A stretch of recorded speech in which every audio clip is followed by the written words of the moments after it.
Michael Quander joining us right now. He has more on that story. Michael, we're talking about everything from temperature checks to restricted access. Yeah, look, that's right, Larry. Look, we know that this week the mayor put in a 2-week quarantine order for anyone traveling to D.C. from a coronavirus hotspot. So that got many of us wondering, how will this affect the March on Washington? Well, I can tell you that it gets pretty confusing depending on who you ask. But so far, here's what we know. All right, for this story, our sources are D.C. Mayor Muriel Bowser and the National Action Network, or NAN. They're the organizers of the Get Your Knee Off Our Necks March, which is happening on August 28th. On Monday, Mayor Bowser put out a list of 27 states considered high risk. That means anyone traveling from these hotspots are now required to self-quarantine for 14 days after their arrival in the district.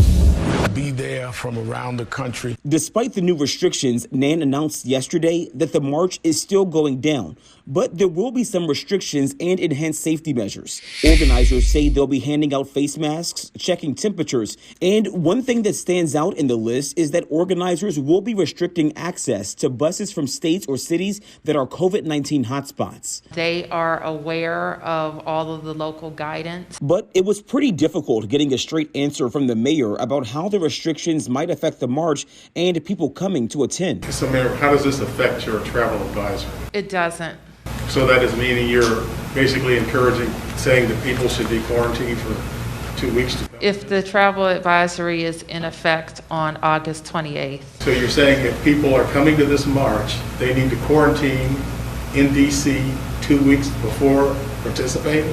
No, I didn't say that. What I said is if there are people who would be coming from jurisdictions that are on that list, right, they would need to be quarantined. They have to be here 2 weeks before they march? I mean, if you want to do that, if that's your calculation. I didn't say that. Let me be clear. Tell me what is clear. I'm done there. Thank you.